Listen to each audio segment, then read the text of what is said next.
If you want to explore the solar system, getting into low Earth orbit is only half of the journey. You need to be able to go from low Earth orbit to other destinations, and that requires a lot more propellant. And right now, our current rocket offerings are really focused on low Earth orbit, with a few things taking you to, say, geosynchronous orbit. But we don't have a lot that takes you beyond the Earth and low Earth orbit. The traditional answer is a heavy lift rocket. Think of the Saturn V. Think of potentially what will happen with New Glenn or with Starship. But people have been thinking about this problem for a long time, and there are some other really interesting options, ones that maybe won't use propellant at all. So I'm talking about skyhooks, orbital tethers. These are rotating structures that would allow you to pick up a payload at one orbit and then fling it off at a different orbit. Now, you would need to reboost the tether system itself, but there are many effective and efficient ways that you can do that. And this might solve that middle layer. How do you go from low Earth orbit to going to the moon or going to Mars or out into the solar system in a way that is compatible with the existing rocket offerings? Now, my guest today is Dr. Markus Landgraf. He is the senior architect at the Directorate for Human and Robotic Exploration at the European Space Agency. And Dr. Landgraf is legendary in his work on various space exploration missions. He was instrumental in the Gaia mission, which is, of course, one of my favorites. And he had a new paper came out, which was all about how we could use rotating skyhooks as a way to boost orbits for various spacecraft, and some practical ways that we could see some tests in the near future. So if you're interested in this technology, enjoy this conversation with Dr. Markus Landgraf. Markus, what is a skyhook? So a skyhook is one of these fancy devices that people thought they try to replace rockets with, right? So rockets are great. And the curse of rockets is that they are, on one hand, too efficient, on the other hand, terrible when it comes to delivering large amounts of payload. So people thinking about that since decades, even centuries, and a skyhook is a rotating structure, extended structure in orbit around a celestial object, and that is propelling payloads to other places. And I'm kind of, so you see this kind of rotating structure, and it's right there in the name. So I'm kind of imagining this sort of pinwheeling, two-armed machine that is just turning in the upper atmosphere, and things are coming up and docking with it and then getting a speed boost as they go, and then they get sort of flung out into orbital velocity. That's exactly it. That's exactly it. That's the original idea of the skyhook, to have something that is like rotating and the lower half just matches its orbital movement so that it just dips into the atmosphere, attaches to a payload, and then on the other side it just throws it at a higher speed out. And then obviously energy conservation, right? So we're not inventing energy. The skyhook itself would lose energy, would go lower, and then would have to recover that by other means. Okay, so I mean, there's a couple of parts to this. One is just getting the skyhook and deploying it in orbit and setting it up to start rotating. Has anybody done anything like this? Has it ever been tested? Well, there's only so much tests you need to do for this because it's very basic physics, right? So there's no demonstrator that has done that. And now that when it comes to this tether technology, which is the part that is the most exotic, so you have this very long tether in space. There have been experiments up to, I believe, 30 kilometers length for skyhooks, and not skyhooks, but tethers in space, in orbit, to see things like what's the tension and what are temperatures that are happening because you're in the vacuum, in the thermal vacuum, and what is there any electrostatic charge that is accumulating on it? And there was even a shuttle experiment in the 90s that was doing the same, and I think the tether broke in that experiment. Yeah, right. quite Yeah, and they were even like, I think if I remember, there was like the possibility of using like you running electricity down the tether and using that as a way to actually boost the tether. Right. Yeah. So that works if you are very low, you're moving through Earth magnetic field and you have the Lorentz force that you get either you can generate electricity from that, right? It's because you get a potential difference at the upper and lower end, and then you can kind of close the circuit and make power with that. But that, of course, then slows you down, right? So you're turning orbital energy into electricity. But the other way works as well, right? So you put the current through the cable, and that creates a Lorentz magnetic field, and then you repel yourself from the Earth's magnetic field, and that increases your orbital energy. So that's a way to boost the, at least for the lower orbits, that works quite well. The higher you get, the Earth magnetic field becomes distorted and weaker, so that doesn't work so well anymore. And so this idea of having to reboost it, I mean, again, is there a sweet spot? And what appears to be the most economical way to continue to keep the tether from sinking too far down? Yeah, so that's an interesting question because it's complicated and depends on a lot of parameters. So if you're very low, the Lorentz way to doing that is good because you have a lot of solar energy. You turn that into electricity and use that. So you need zero propellant. It's a rather simple system, and that part, by the way, has been tested in the frame of the space shuttle mission. So they tested that. So and they could see, they send a current through it, and it started moving, right? So the whole thing, and then it would actually exert a force on the shuttle, which is very small, but they could measure it, so that was successful. So that would be a great way to do that in a low orbit. Now, the real trick that you're doing with this, on one hand, you avoid rocket propulsion, but you pay for it with a reboost that somehow you have to also use. If you're at a higher orbit, you also have to use rocket propulsion.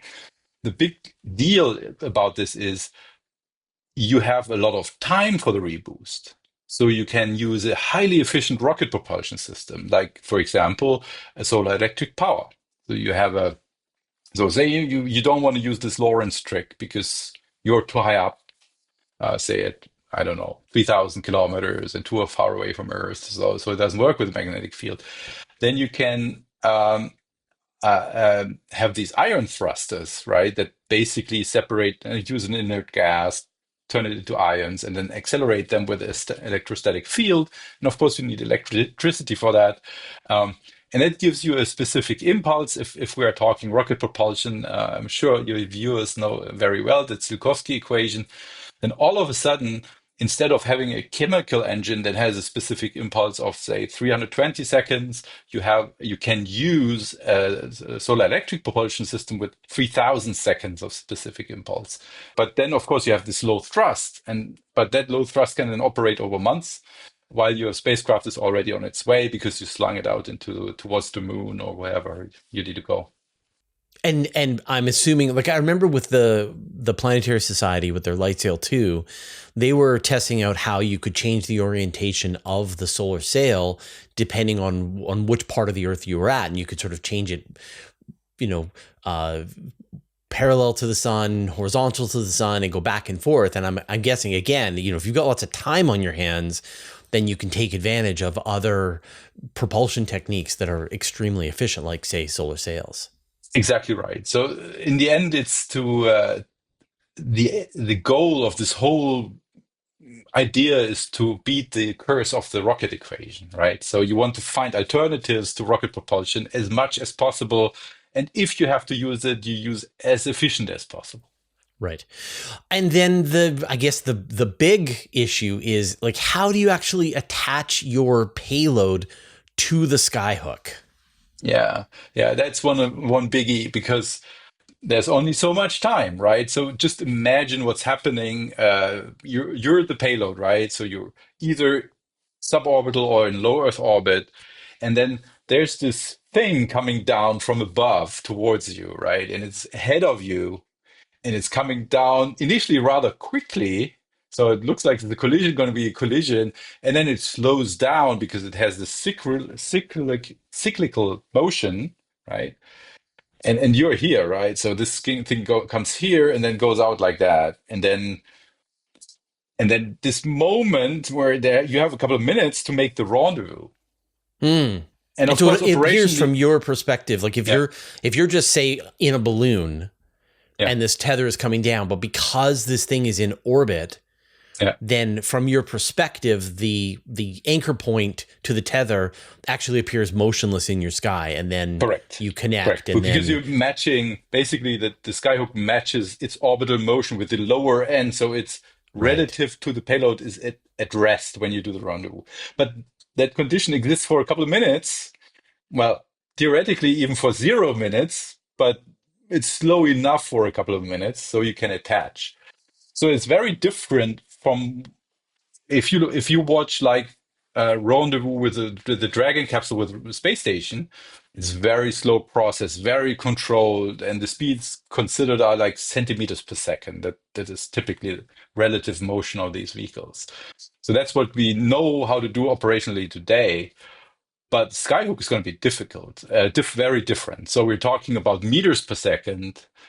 This thing approaching, and then you have an attempt, right? So you have an attempt to latch on, and then if you lose it, it's a little bit like a carrier landing for an aircraft, right? If you lose the hook, then you just go around, try again next orbit. And then the length. So you mentioned, okay, if you want to get higher, say at 3,000 kilometers, is like, does the longer the tether is, the more time you have, and the sort of like, is there a sort of a sweet spot for the length of the tether? Exactly right. So it's even linear. So if you double the length, you have twice as much time to do the rendezvous because the rotational speed is half. And then things are slower because your center of mass is on a higher orbit, so the whole thing is slower. But of course, then you need more material for it. So ultimately, what you want to do, you want to look at business case, right? So you drive everything from top down. Say, okay, I want the space transportation system that is commercially more viable than a high energy rocket, like a three stage cryogenic rocket. And then is there a sort of like, how fast is this tether moving through the atmosphere? Is it moving at orbital entry velocities, or is it moving at a speed that it's not going to try and catch on fire?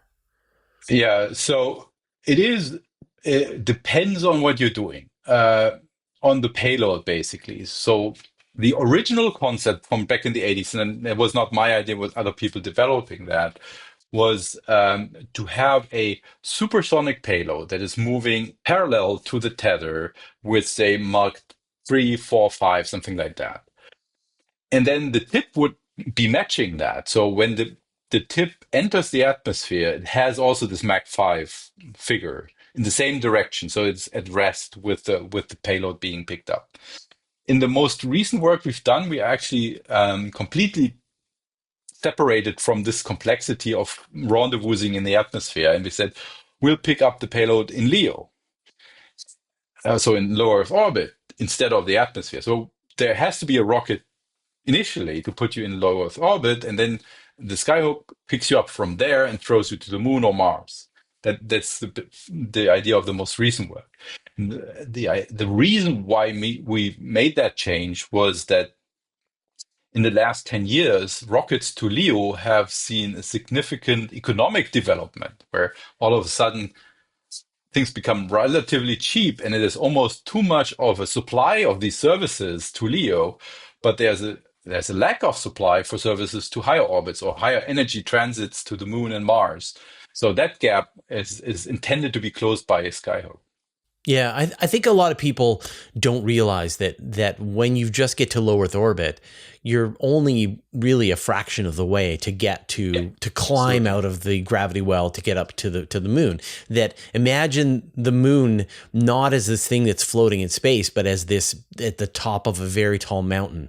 And Yeah, if yeah, you think that's a how good hard it is to analogy. climb, yeah, you think about how hard it is to climb, say, Mount Right, Everest. Now imagine Mount Everest is 400,000 kilometers away. It's a right, bigger right. mountain, and you've got to use a That's lot of exactly that the right energy. analogy. Yeah, and the weird thing is, if you compare the Saturn V rocket that was designed to go to the moon to, say, a Falcon 9 rocket that's designed to go to low Earth orbit, the design is already significantly different because Saturn V is a high energy rocket that had 3 stages, while the Falcon 9 is a 2-stage reusable rocket that is optimized for much lower orbital energies. So you would not be able to make money these days with a rocket like the Saturn V, not only because it's old tech, but the design is really specifically to go to the moon. And so you're envisioning some future where you've got a tether, maybe one tether that sends things to the moon, another tether that maybe sends things to Mars. It's rotating, it's being refueled with ion engines,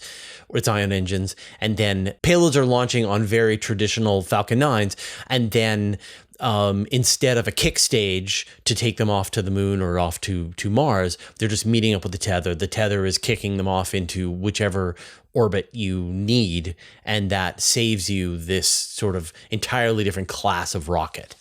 Right. Exactly right. And you're more in the segment where you can buy a service that is currently under a lot of competition. So your cost goes down. So it's really not an engineering idea. It's more like how to engineer a space program, not a space vehicle, but the whole program where you look at what is your real cost and how can you benefit from economic developments that are happening right now. And I think when people are watching this sort of rush to the moon, I mean, we've seen so many rockets going to the moon in the last couple of years and so many failures. A lot of it is that the mission designers don't have a lot of mass left over to actually design a very robust spacecraft. They're stuck with a few hundred kilograms to try and put this whole spacecraft together to try and touch down safely on the moon. And as we've seen, this goes very wrong. And so in theory, these designers will be able to put a lot more mass into their Falcon 9 and still have it arrive at the moon without just expending all of their fuel on the kick stage. Right, exactly right. That makes the whole deal easier. Yeah. I mean, that's great, and sending more stuff to the moon. But is there like any possible way that this becomes propellantless from pulling payloads off of the surface of the Earth? I don't see a way doing that with a Skyhook. That really then becomes a space elevator. I mean, I know that people are working on really high altitude stratospheric balloons.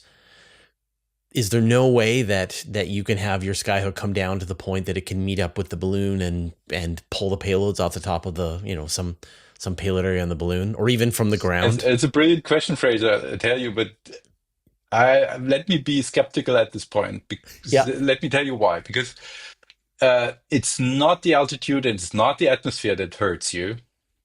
It's the velocity. In order to get the tip of the tip of the Skyhook down so it matches Earth's rotational speed, that turns out to be, because of the orbital velocity of the center of mass, you basically have to build a space elevator. So all the requirements on the material become extreme. And you cannot build a low Earth orbit thingy that rotates so fast that it would touch down with orbital velocity because of the stress on the cable. Because that would be the same stress that you would have on the space elevator. Right. So you're essentially building, like, if you want to do that, you're building a space elevator. Yes. And it's rotating. Yeah. Which and it's makes the speed, it even more not complicated. the altitude. Right. It's the speed, not the altitude. That's why the balloon doesn't help. And it would be just my take on it off the top of my head. I would probably have to sit down with my team and find out. There was. Did you ever read the book Seven Eves? No. So they use skyhooks in Seven Eves as a way to get to and from the surface of the Earth, and because everybody had moved to the moon, and then they had this way to be able to go to and from the surface of the Earth, and it was very much these giant tethers that were rotating, and you would meet up with them. You'd be going supersonic speeds. You'd latch on, and then that would throw you up into orbit. And it would save you the fuel. I think they even use like gliders and stuff. Anyway, who knows if Neil Stephenson had actually done the math on this? But it's such a great idea, and I think If there's some way to Yeah. meet halfway, and I guess you have less time to dock up with the tether, and the tether is going very fast, and you've got to be going very fast, like. And at a certain point, it just makes sense to just go with the tried and true rocket to get into low Earth orbit, and then you can let Okay. all of this stuff take over. Then I get that. Would it make sense to use one tether, or do you sometimes are there ways that you can chain them together? Yeah, there is all kinds of interesting stuff, ideas out there. So in our most recent work, we kind of chained them together virtually, right? We had two independent on different orbits, and one would throw it from Leo to an intermediate orbit, and then the second would pick it up from there and throw it to the moon. And this whole idea was only to achieve this with a minimum mass of the system itself, while using existing materials. That was kind of the constraint. Now, can you do other things with materials that are not existing today, but maybe we're on the way? Like little bit improved materials, absolutely. I mean, there's a big space out there where you can start talking about multiple tethers on a single skyhook, right? So you can even go crosswise instead of just two sides. Or you could there's other reasons why you want even parallel tethers, because you might lose one because there's might be a debris hit to it, and stuff like that. So this whole field, just in general, is completely under researched to some extent, because rockets are selling more payloads these days, and so it's an exciting topic in general. It is hard to get away from the simplicity of the two stage. If we do reach that fully reusable two stage rocket future, it's really hard to come up with anything that would outcompete that idea, even the space elevator. So, Yes. um, so and then what about, well, we'll get to space elevators in a second, but what about capture? So could you go the other way around? Let's say you set up a rotating tether at the moon or at Mars to catch payloads and put them into low orbit. Absolutely, and that's one of the ways you can actually recuperate the orbital energy, right? So you have an up leg, and you lose the elevate. So the Skyhook would lose energy as you are throwing payloads up, but you can have payloads that come from the moon, and you want to send them to Earth, right? And then you capture them, and then that would increase your orbital energy of the Skyhook. So you basically trade the energy between the two. And from the physical foundation, why is that so all of a sudden such a groundbreaking thing? The reason is that in the vacuum, you don't have anything to push against. And that's why rockets are such a difficult thing, because you have to use the reaction principle of Newton to push against your own exhaust. And that makes them, on one hand, very efficient, but on the other hand, terrible, because you have all this propellant that you have to lift, and then you need more propellant to lift more propellant, and so on. You get this exponential function from it. You can break that by indeed having something to push against. And the most simple mechanical connection between 2 points is a tether. And that's why these skyhooks become very interesting, and will remain interesting. The question is, do you need them? And like you said, the reusable rockets are catching up on the efficiency of such a system. Now, just a word of warning about that. Um, we haven't seen a fully reusable rocket yet, other than, well, the space shuttle came close, but the space shuttle turned out to be expensive, right? And okay, Starship is interesting, great, has done a lot of interesting prototype flights, but you can also see in those prototype flights how difficult the recovery of the upper stage is, because you're coming back at orbital speed, which is completely is an order of magnitude more difficult than recovering the booster. Recovering the booster, we have done it in Europe decades ago with Ariane 5 already. That's not crazy magic. But recovering something that has been in orbit is at least an order of magnitude more difficult, because you have like 100 times more energy in it. So you need this heat shield to work. The shuttle has achieved it, but yeah, you know the shuttle story, of course. It's not cheap, yeah, And wasn't without risk. It and was an wasn't without enormous risk. risk. Exactly right. Yeah. Yeah, Yeah. So I guess the last part of this is the materials. yeah, Give me a sense of the state of the art of the materials out there and how they relate to being able to use these for tethers. yeah. So most recent research wasn't really focusing on materials. Just to let you know that perhaps there's people out there who know much more than I do, or my team knows about materials. What we did is we looked at, perhaps some people remember my TED talk from 2012 when I was talking about, yeah, we can improve the materials and just, find a way of spinning the nanotubes into something that can hold together. And the progress on that has existed since the last 10 years or so, but it's very slow. And they're also hitting a wall now where if you start spinning carbon nanotubes, it's not a single molecule, it's just two molecules held together. And the length of these molecules might be a couple of centimeters. So you need lots of them to put them together to reach 150,000 kilometers. Um, so there's been progress, but not to the point where you say, "Oh, here it is, we can have a space elevator." I think the most exciting development recently has been the industrial production of monolayer graphene. And that has happened, and people are trying now. Like for the carbon nanotubes, much of the focus is on the conductive properties, not on the mechanical properties, because that's where the money is. But so graphene is one of the things that we should be looking at if we want to start thinking about the space elevator. Now, the space elevator, there's also another interesting fact about it is if you build one for the moon, not for Earth, the material is more than sufficient to do it because the moon gravity is much lower and the rotational speed of the moon is much lower. It needs to be very long though, because the equivalent of the geostationary orbit for the moon is if you're in the Earth-Moon libration point number one. Uh, so because the moon is in bound rotation, and that is about 80,000 kilometers from the moon's surface. So that would be a very long cable, but it is doable with existing material. Yeah, Now, things like spectra, like yeah, various composite fabrics that spectra, are yeah, available. composite, polymer composites, yeah.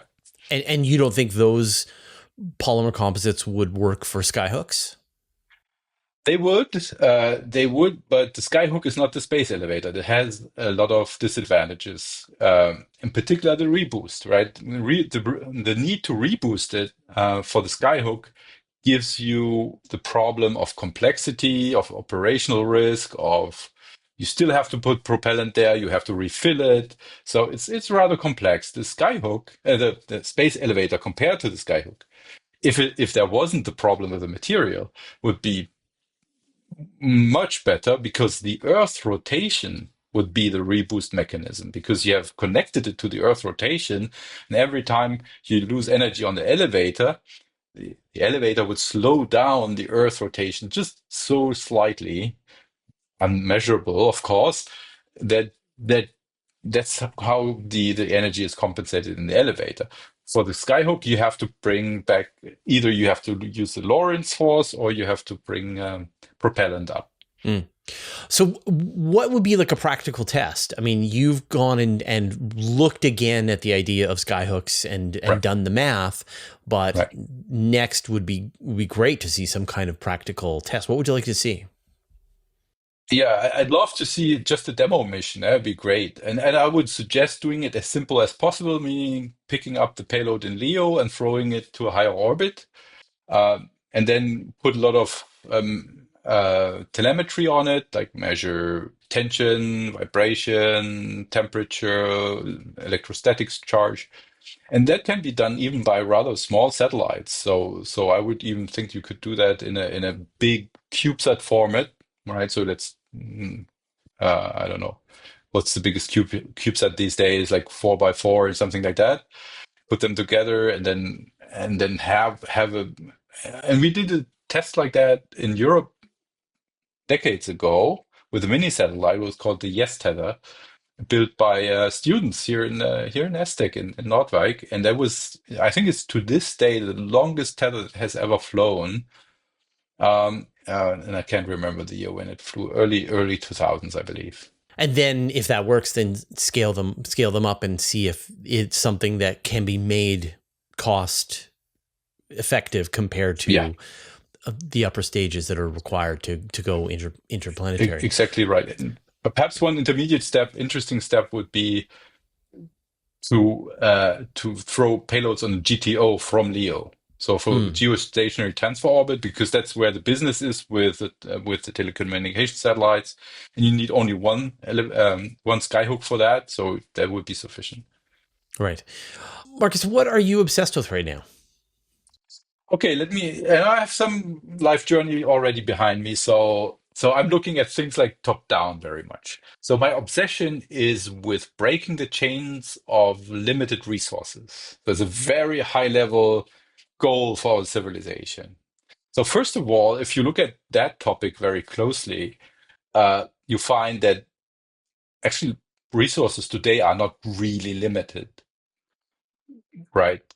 But that's a whole different discussion. I don't want to go on the sidetrack here, um, but of course, our rate of gaining access to new resources, that rate of gaining access is a bit has some limits to it. So, and that's why this whole topic of space elevator and Skyhook is so exciting. Because if you talk about limited resources, then very often you get the argument, yeah, but we have only one planet, and there's only so much crude oil on it, whatever, right?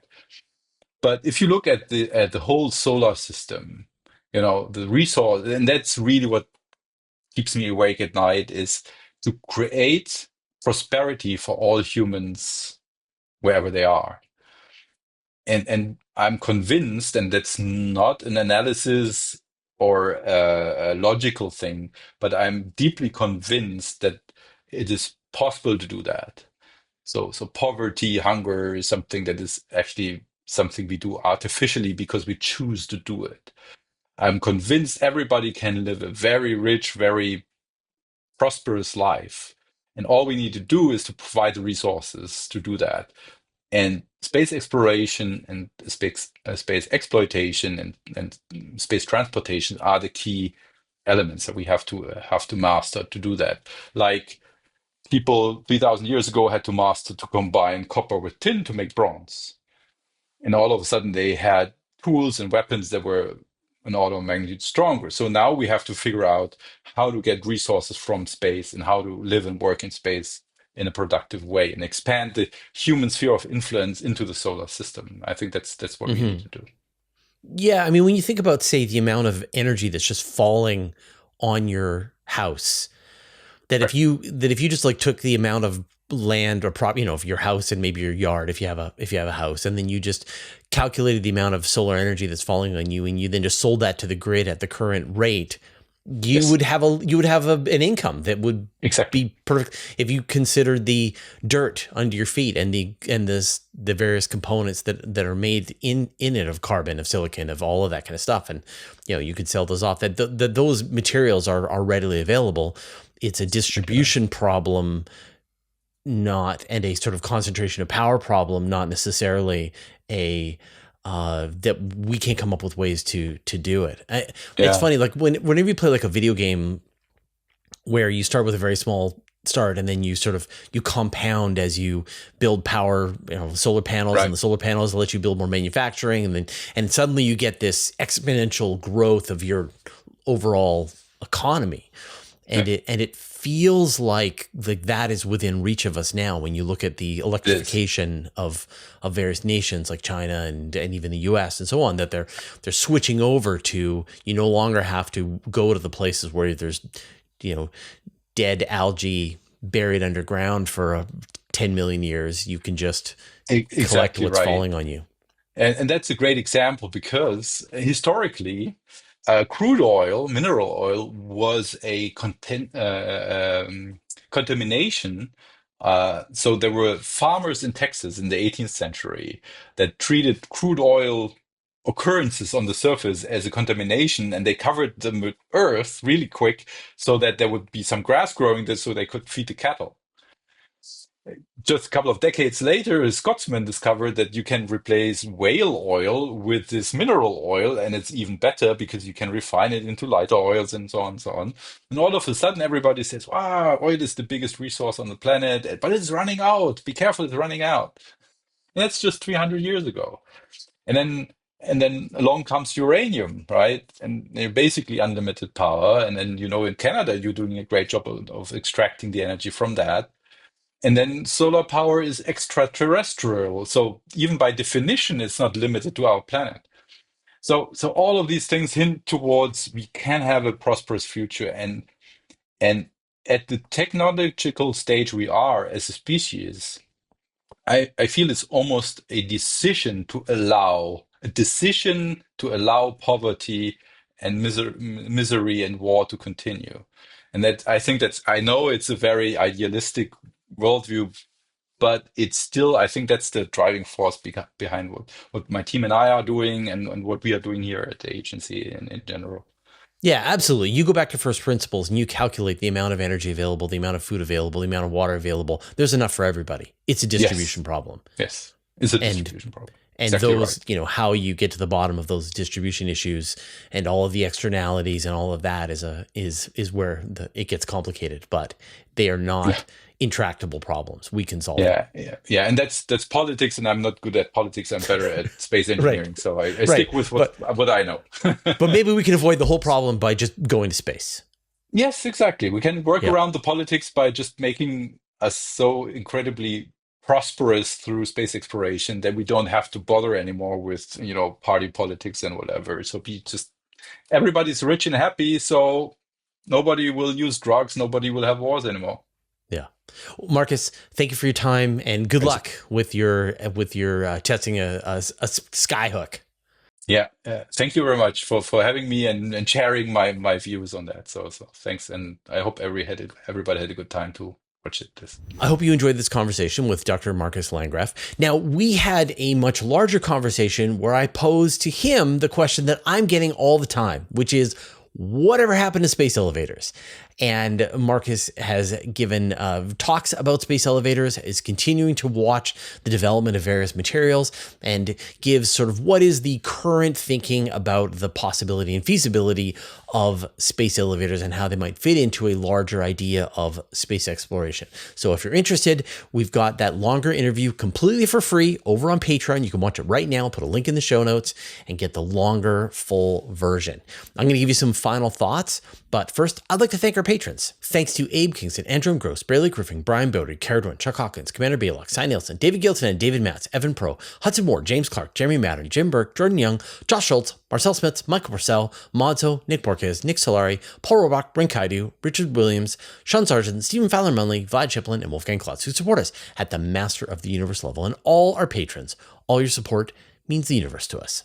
This was a great opportunity to chat with someone who is, in a very senior role with the European Space Agency, and yet is obsessed and thinking about these ideas of being able to go to space in a less propellant way, ways that are, more feasible and lower cost over the long term. And I know there's a lot of these ideas that we all really love about launch loops and orbital rings and skyhooks and tethers and space elevators and kinetic launchers and ways to get to space that don't require lighting some material on fire and then having the reaction from that exhaust plume come out the back of your rocket.